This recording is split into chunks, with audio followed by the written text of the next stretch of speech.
Bom dia, meus queridos. Bom dia, minhas irmãs e meus irmãos. A alegria do Senhor é a nossa força para continuarmos essa batalha diária, esta luta diária. Que bom estarmos aqui mais uma vez. Hoje, um dia especial, 5 de maio. E aí eu quero dar meus parabéns. É uma data especial da minha amiga, da minha irmã querida, Ângela. Ângela, meus sinceros parabéns para você, viu? Deus te abençoe, você é muito querida e eu guardo com carinho toda a história, toda a caminhada nossa de fé, de discipulado. Eu espero que você seja bem sucedida na sua vida. Parabéns! Quero ler Isaías 38. Isaías 38. De 1 até o versículo 8, eu quero falar sobre a necessidade de colocarmos em ordem a nossa casa. Põe em ordem a tua casa, é a ordem do Senhor para Ezequias, que estava enfermo e tinha previsão de morte. É um tema complicado, morte, né?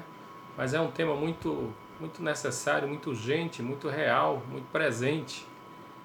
E todo dia nós estamos lidando com isso. Então, como é que nós podemos perceber esse momento, ou pegar esse momento e tirar lições preciosas para nós, para nossa família? Então é importante tocar nesse assunto, e eu quero tocar nesse mês especial da família, começando aqui com essa palavra. Diz assim: naqueles dias, Ezequias adoeceu de uma enfermidade mortal. Veio ter com ele o profeta Isaías, filho de Amós, e lhe disse: assim diz o Senhor, põe em ordem a tua casa, porque morrerás e não viverás. Então virou Ezequias o rosto para a parede e orou ao Senhor. E disse: lembra-te, Senhor, peço-te, de que andei diante de ti com fidelidade, com inteireza de coração, e fiz o que era reto aos teus olhos, e chorou muitíssimo. Então veio a palavra do Senhor a Isaías, dizendo: vai, diz a Ezequias, assim diz o Senhor, o Deus de Davi, teu pai, ouvi a tua oração e vi as tuas lágrimas. Acrescentarei, pois, aos teus dias 15 anos. Livrar-te-ei da mão do rei da Síria, a ti e esta cidade, defenderei esta cidade. Ser-te-á isto da parte do Senhor como sinal de que o Senhor cumprirá esta palavra que falou. Eis que farei retroceder 10 graus a sombra lançada pelo sol declinante no relógio de Acaz. Assim retrocedeu o sol, os 10 graus que já havia declinado. O nosso Deus é um Deus gracioso demais, bom demais. Ele nos deu a vida.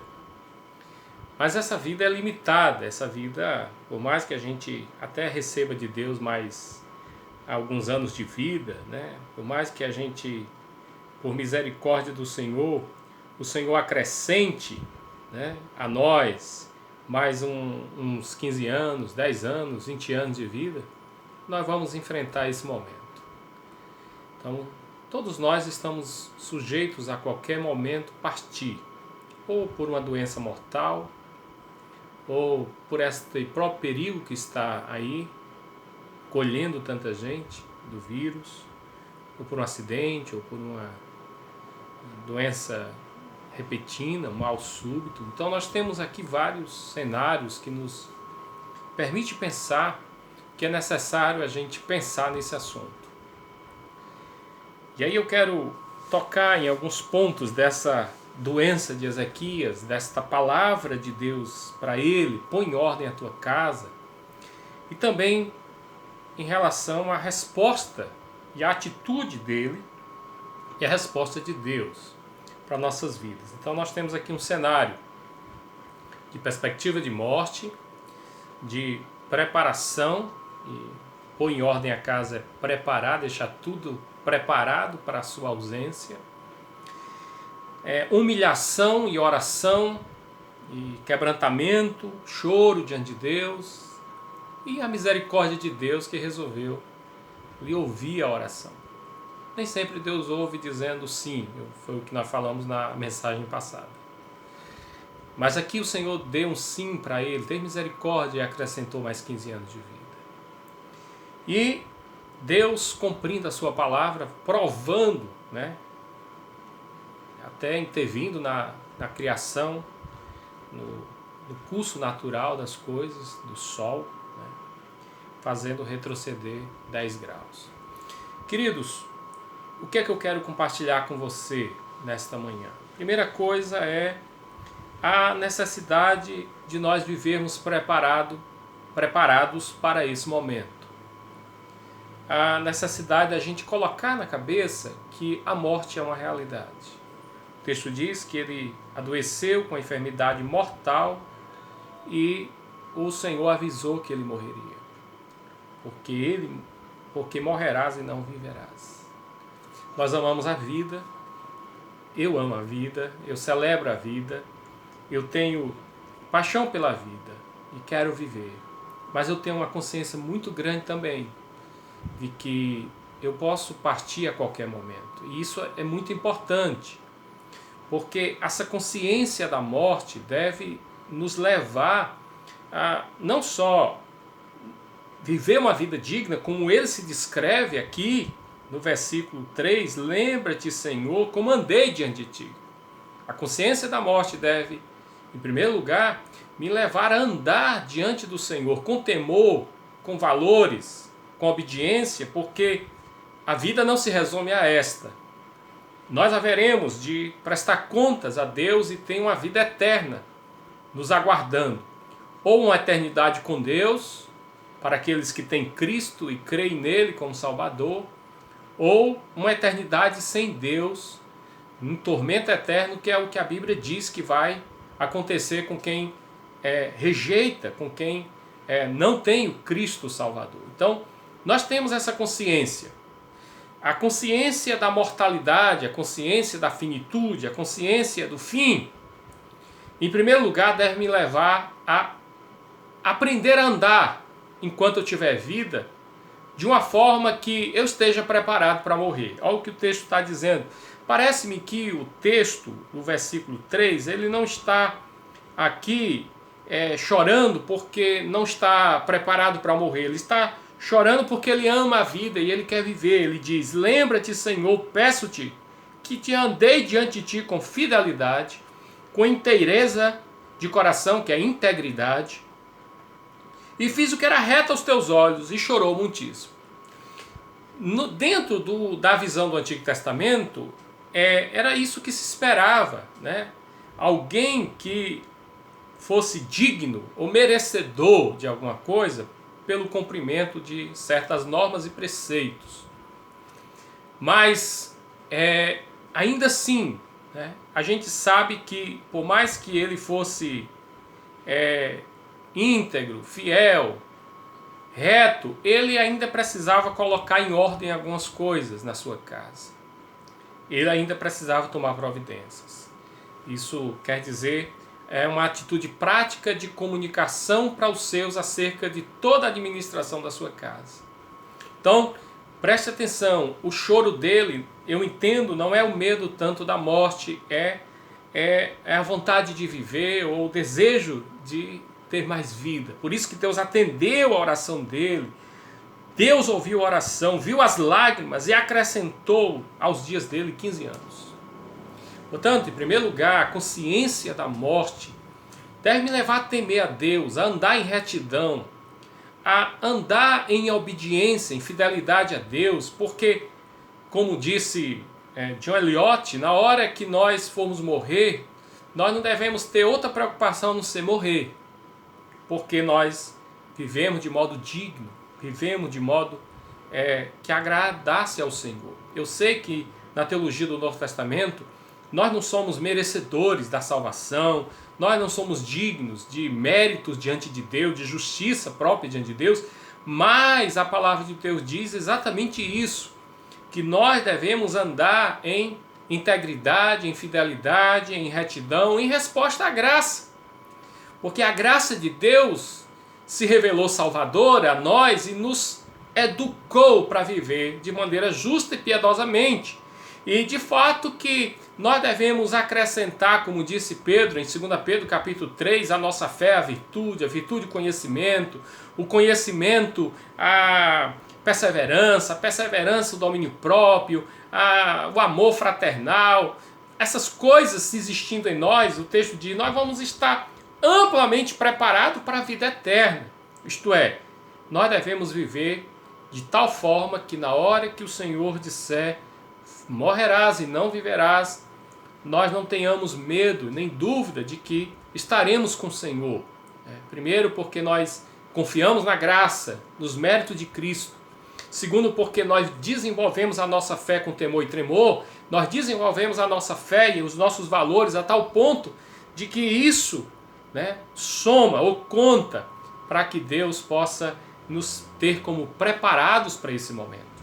Portanto, desde o dia do nosso nascimento, ou do dia que nós nascemos de novo, até o dia da nossa partida, nós devemos estar em constante preparação para esse momento. Andando, como ele diz aqui, diante do Senhor, na presença do Senhor, com fidelidade, com inteireza de coração, com retidão, fazendo o que é reto aos olhos do Senhor. Então eu entendo que esta é a primeira resposta que nós devemos dar a esta certeza da morte. A segunda é amar a vida até o nosso último momento. E eu entendo que ele chorou muitíssimo, porque a morte é uma inimiga. E nós não, por mais que nós estejamos preparados para morrer, nós não queremos morrer, nós queremos viver. E é tanto que Deus ouviu a oração dele e acrescentou 15 anos aos seus dias. Então nós devemos aprender a valorizar o tempo que nós temos aqui, com prioridades, com atitudes que preservem a vida, que promovam a vida, que celebrem a vida, que desfrutem da vida, sem morrermos diariamente assim, pelas nossas atitudes.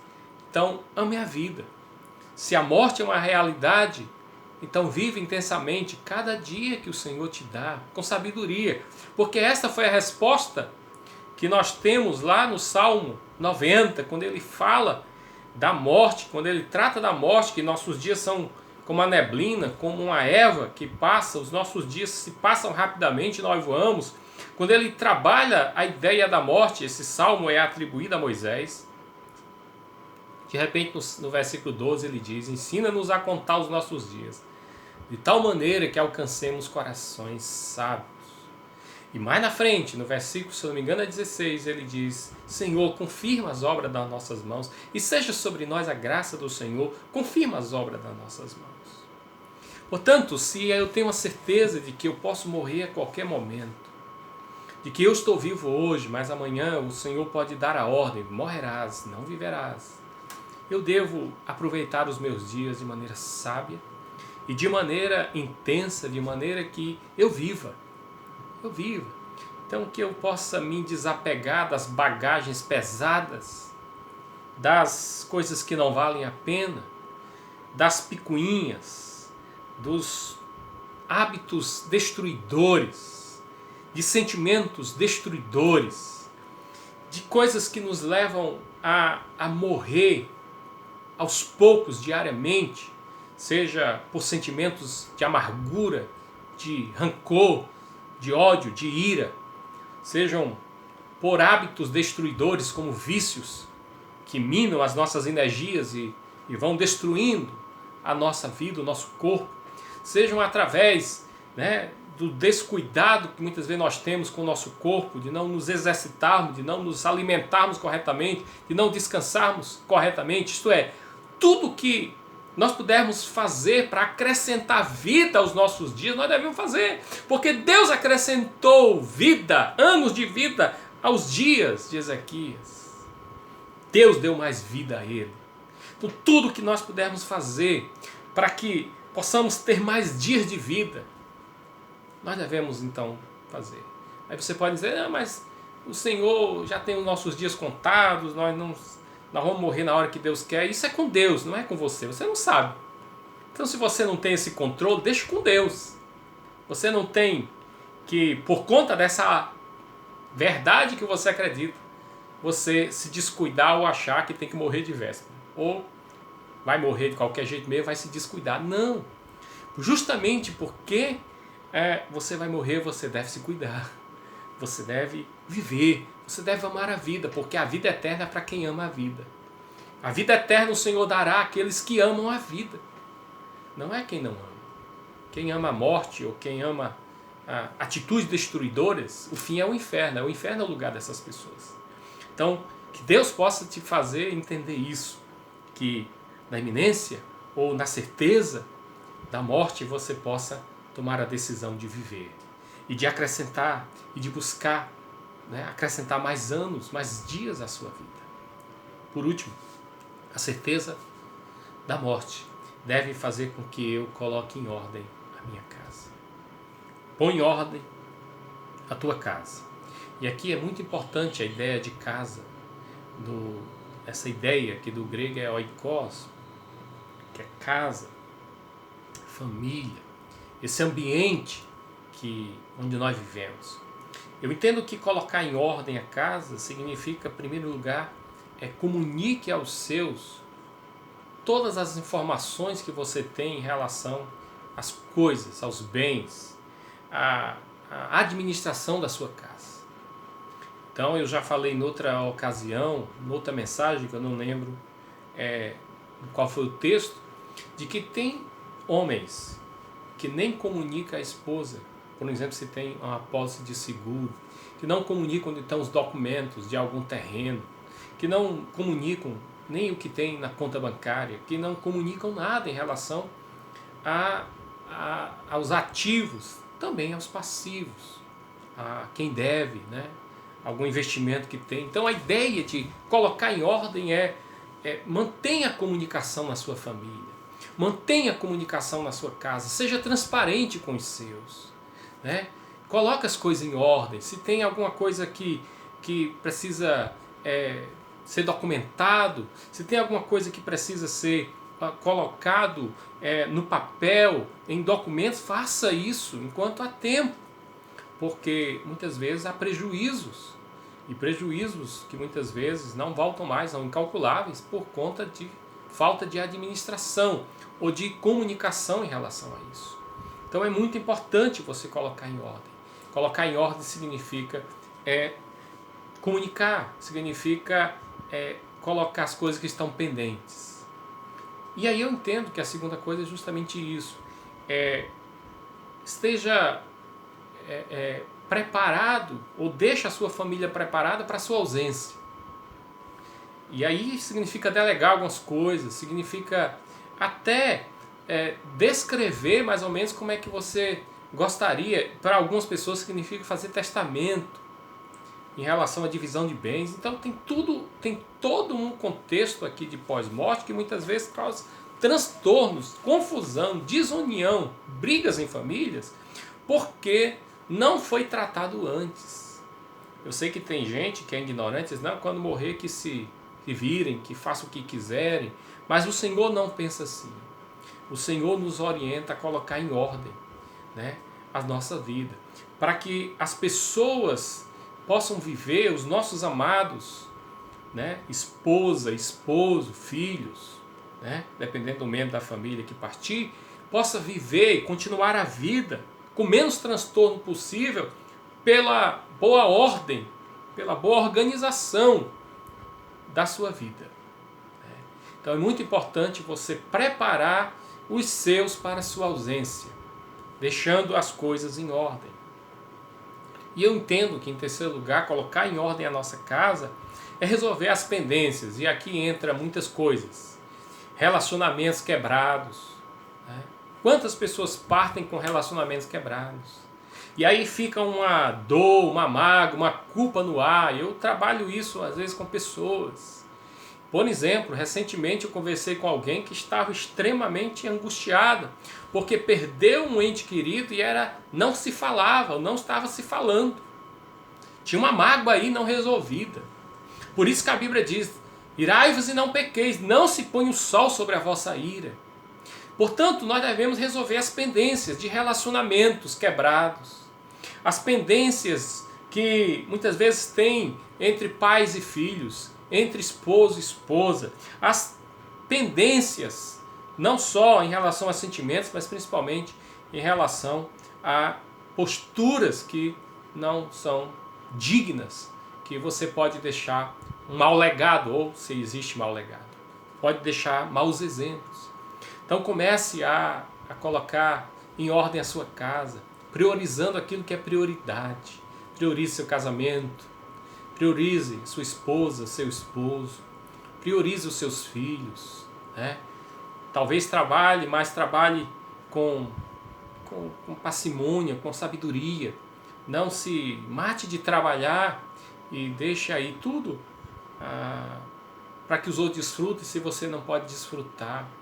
Então, põe em ordem a tua casa, né? Coloca as coisas em ordem, né? Chama a família para a união, para a unidade, para o culto doméstico, para momentos, né, de conversa, pendências sejam resolvidas. Então, que a nossa casa seja de fato um lugar de ordem, um lugar de harmonia, um lugar de paz, um lugar de vida, e mesmo que se faltar alguém, as coisas estejam tão ajustadas, as coisas estejam tão em ordem, que a vida se torna, a perda, na verdade, de um ente querido se torne menos traumática, menos dolorosa, justamente por conta dessa ordem. Portanto, queridos, eu quero desafiar você nesse tempo de pandemia, nesse tempo onde a gente se surpreende com amigos, pessoas. Eu fiquei surpreso com um amigo que faleceu ontem, uma pessoa querida que nós combinamos recentemente, tomar um café juntos lá no sítio dele. Nós nos conhecemos pela internet, através de um grupo que ele fez, né, sobre as coisas do Nordeste, e a gente participava, a gente trocava figurinha, ideias, trocava imagens, vídeos, coisas do Nordeste. Fizemos uma boa amizade, pelo WhatsApp conversávamos, né, já liguei para ele, conversando. A gente tinha planos de, quando passasse essa pandemia, eu ir lá no sítio dele e a gente tomar um café. Estava tudo certo, mas ontem fui surpreendido com a morte dele. Então a gente fica surpreso todos os dias com pessoas que se vão.